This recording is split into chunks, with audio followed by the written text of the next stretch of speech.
اب میں گزارش کروں گا حضرت علامہ مولانا مفتی محمود اختر صاحب قبلہ کی بارگاہ میں کہ حضرت تشریف لائیں اور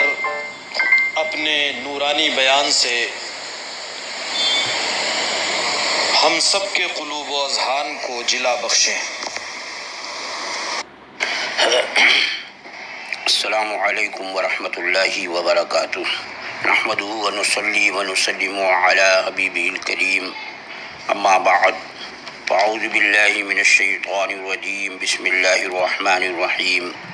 ذالک فضل اللہ یؤتیہ من یشاء، صدق اللہ مولانا العظیم وبلغنا رسولہ النبی الامین الکریم، ونحن علی ذالک لمن الشاہدین والشاکرین والحمد للہ رب العالمین۔ انتہائی عقیدت و محبت کے ساتھ بارگاہ رسالت میں درود و سلام کا نذرانِ محبت پیش کر لیجیے۔ اللہم صلی علی سیدنا و مولانا محمد معدن الجود والکرم وآلہ الکرام وابنہ الکریم وبارک وسلم، صلاۃ و سلاما علیک یا سیدی یا رسول اللہ صلی اللہ تعالی علیہ وسلم۔ حضور تاج الشریعہ علیہ رحمت و رضوان کے عرس مقدس کی مبارک و مسعود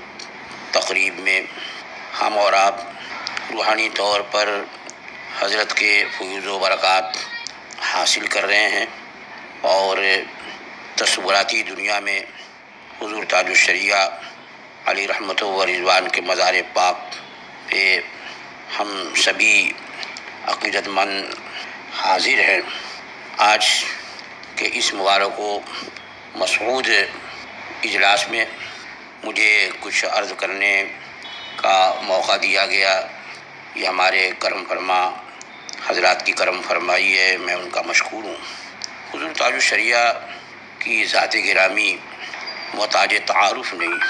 بلکہ وہ ذات ہے کہ کسی ذکر کی ان کے لیے حاجت نہیں، ہم ان کا ذکر کریں تاکہ ہمیں بھی کچھ فیض و برکات حاصل ہو جائیں۔ حضور تاج الشریعہ کو اللہ جل وعلا نے بہت ساری خوبیوں سے نوازا تھا، ظاہری خوبیاں بھی اور باطنی خوبیاں بھی۔ آپ ظاہر و باطن میں اپنے جد اعلیٰ حضرت امام اہل سنت مجدد دین و ملت سیدنا امام احمد رضا فاضل بریلوی قدس سرہ العزیز کے مظہر عتم تھے۔ آپ ان کے روحانی وارث بھی ہیں اور علمی وارث بھی ہیں، اور ایسا نہیں کہ اعلیٰ حضرت کے خانوادے کے ایک فرد ہونے کے اعتبار سے یہ کہہ دیا جائے کہ تاج الشریعہ وارث علوم اعلیٰ حضرت تھے، جیسا کہ بہت سارے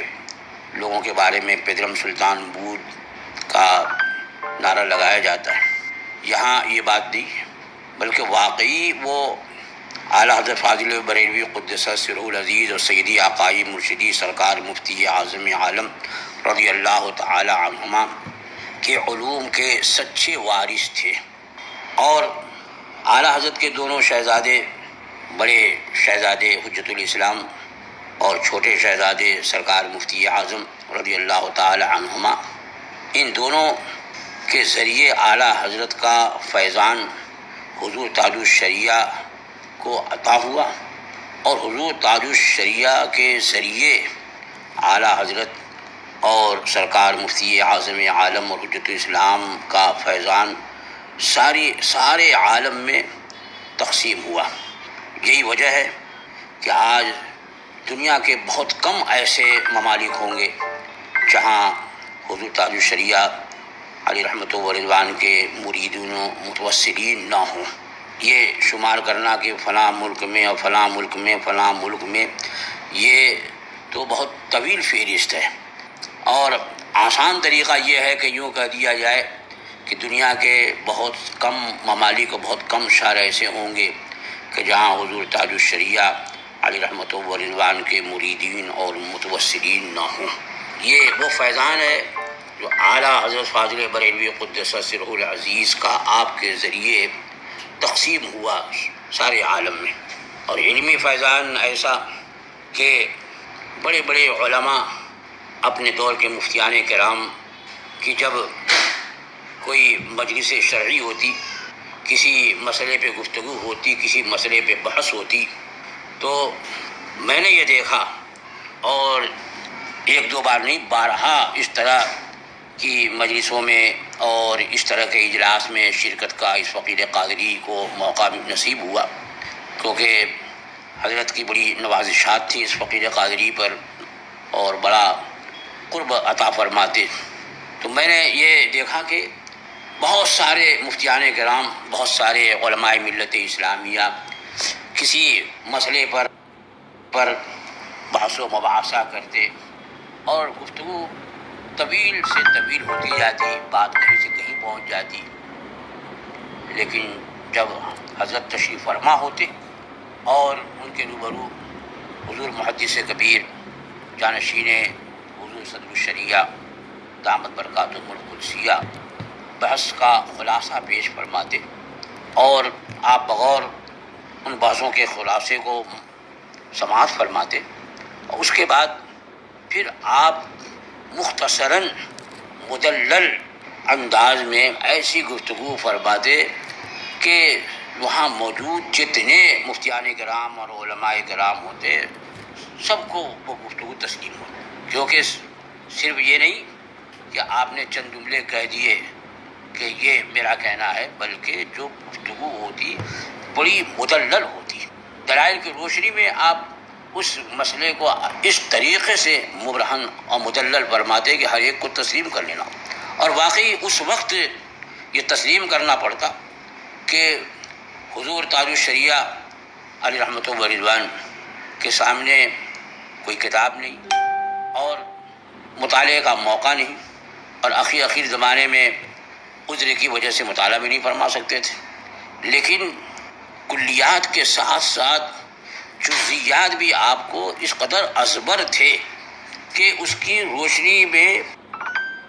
آپ کلام فرماتے اور جزیات کو پیش فرماتے، اور جہاں کوئی قاعدہ کلیہ پیش کرنا ہوتا تو اسے پیش فرماتے حوالے کے ساتھ، اور جب آپ حوالہ پیش کرتے تو واقعی جس کتاب اور جس باب کا آپ حوالہ دیتے، جب وہ کتاب کھولی جاتی اور وہ باب کھولا جاتا تو واقعی جو عبارت آپ نے زبانی لوگوں کے سامنے پیش کی تھی بعین ہی وہی عبارت اس جگہ موجود ہوتی، یعنی اس قدر آپ کو جزیات پر بھی عبور حاصل تھا، اور آپ کو جزیات اور کلیات اس طرح سے ازبر تھے، بلکہ میں تو اس وقت حیرت زدہ رہ جاتا جبکہ بخاری شریف کا آپ ترجمہ لکھواتے تھے تو لکھنے والے نے دیکھ کر کے ایک حدیث پیش کر دی، اب آپ اس حدیث کے روات کے سلسلے میں پوری بحث زبانی تحریر فرما رہے ہیں، کوئی سامنے کتاب نہیں ہے، عذر کی وجہ سے آپ دیکھ بھی نہیں پا رہے ہیں، کتابوں کا مطالعہ بھی نہیں کر پا رہے، لیکن متن حدیث پر جو تشریح اور جس طرح کی تفسیر کرنی ہے وہ تو اپنی جگہ ہے۔ میں نے دیکھا کہ حدیث پاک کے راویوں کے سلسلے میں آپ کی گفتگو اس قدر جامع اور اس قدر تفصیلی ہوتی، ایسا لگتا تھا کہ جیسے روات حدیث کے سلسلے میں آپ مطالعہ کرتے جا رہے ہیں اور ان راویوں کے بارے میں تفصیل پیش کرتے جا رہے ہیں۔ پھر آپ لغات کے سلسلے میں ہم اور آپ ہیں کہ ایک لفظ اگر سامنے آ جاتا ہے تو فوراً لغت دیکھنی پڑتی ہے کہ اس کے کتنے معانی ہیں اور یہاں پر کون سا معنی لینا مناسب ہوگا، یہ لغت دیکھنے کے بعد ہمیں کچھ علم ہوتا ہے، لیکن وہاں دیکھا کہ الفاظ کی جب تشریح فرماتے تو کس لفظ کا کیا معنی ہے اس کی تفصیل ذکر فرمانے کے بعد پھر یہاں پر کون سا معنی مناسب ہے، زیادہ انسب ہے، آپ اس کا ذکر فرماتے، اور اس طرح سے ایک عبارت جو آپ کے سامنے پیش کی جاتی اس عبارت کے سلسلے میں ایسا ترجمہ لکھواتے کہ عام آدمی بھی اس ترجمے کو پڑھ کر کے حدیث کے مفہوم تک پہنچ جائے۔ تو یہ تو آپ کی قوت حافظہ کہا جائے، یا یہ ہے کہ آپ کی باطنی صلاحیت کہا جائے، بلکہ حضور محدث کبیر دامت برکاتہم القدسیہ کو بارہا اسٹیج پر فرماتے سنا کہ حضرت کی تصنیفات کو دیکھ کر اور ان کی تحریروں کو دیکھ کر بالکل اس بات کا اظہار ہوتا ہے کہ واقعی یہ حضرت کی کرامت ہے کہ اس عمر میں، اس ذوف و نقاہت کے عالم میں، اور اس قدر مصروفیات، اس قدر اسفار، اور اس کے باوجود ہر عرس میں کئی ایک تصنیفات آپ کی منصع شہود پہ جلوہ فرما ہوتی، یہ واقعی آپ کی کرامت کہی جائے یا اعلیٰ حضرت فاضل بریلوی قدس سرہ العزیز کا بے پناہ فیضان سمجھا جائے کہ اعلیٰ حضرت فاضل بریلوی قدس سرہ العزیز نے اپنے وارث علوم کو ایسا فیض دیا کہ ساری دنیا اسے تسلیم کر رہی ہے۔ آج اسی عظیم بارگاہ کے قل شریف کے موقع پر ہم اور آپ ان کی بارگاہ میں خراج عقیدت پیش کرنے کے لیے حاضر ہیں۔ اللہ جل وعلا ان کے فیوض و برکات سے ہمیں مالا مال فرمائے، تمام عقیدت مندوں، تمام مریدین، تمام متوسلین کو اللہ جل وعلا ان کے فیضان کرم سے حصہ عطا فرمائے، اور ہم طالبان علوم اسلامیہ کو ان کے علم سے، ان کے تقویٰ سے اللہ تعالیٰ بھرپور حصہ عطا فرمائے۔ سرکار مفتی اعظم عالم اور اعلیٰ حضرت رضی اللہ تعالیٰ عنہما کے فیض و برکات جو ان کے ذریعے ساری دنیا میں تقسیم ہوئے، اللہ تعالیٰ اس میں سے